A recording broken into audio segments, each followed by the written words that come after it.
परमात्मने नमः।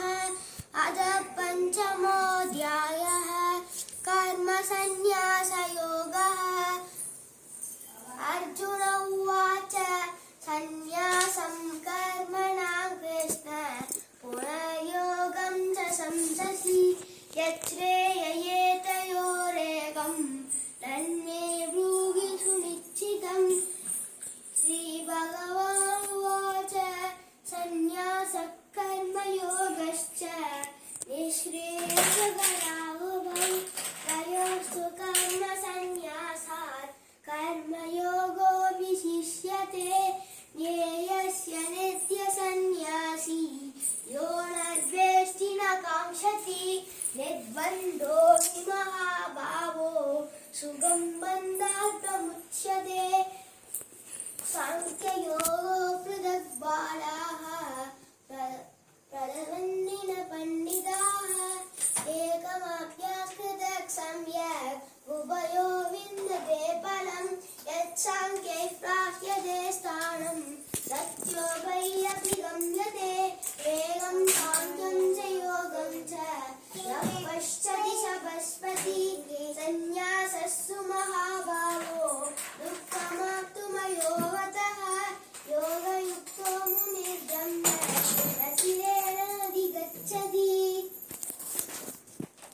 योगयुक्तो विशुद्धात्मा विजितात्मा जितेन्द्रियः सर्वभूतात्मा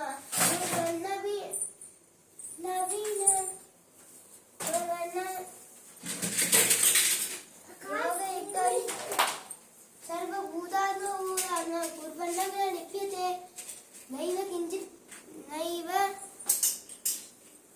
युक्तो मन्यते। पश्यन् शृण्वन् स्पृशन् चित्रन् हस्तन् गच्छन् स्वपन् सुसन् प्रलभन् विशुदन् गृह्णन् उन्मिषन् निविशन्नपि इन्द्रियाणीन्द्रियाण्येषु वर्तन्ते धारयन्। ब्रह्मण्यादाय कर्माणि सङ्गं त्यक्त्वा करोति यः लिप्यते न स पापेन पद्मपद्मविवाम्बसा। कायेन मनसा बुद्ध्या केवलैरिन्द्रियैरपि योगिनः कर्म कुर्वन्ति सङ्गं त्यक्त्वा च कुन्दये। युक्तकर्मफलं त्यक्त्वा शान्तिमाप्नोति नैष्ठिकीम्। अयुक्तः कामकारेण फले सक्तो निबध्यते। सर्वकर्माणि मनसा सन्न्यस्यास्ते सुखं वसि। कर्माणि योगस्य स्तुतिप्रभुः न कर्मफलयोगस्य स्वभावस्तु प्रवर्तते। न दत्ते कस्यचित् पापं न चैव सुकृतं विभुः अज्ञानेनावृतं ज्ञानं जन्तवः।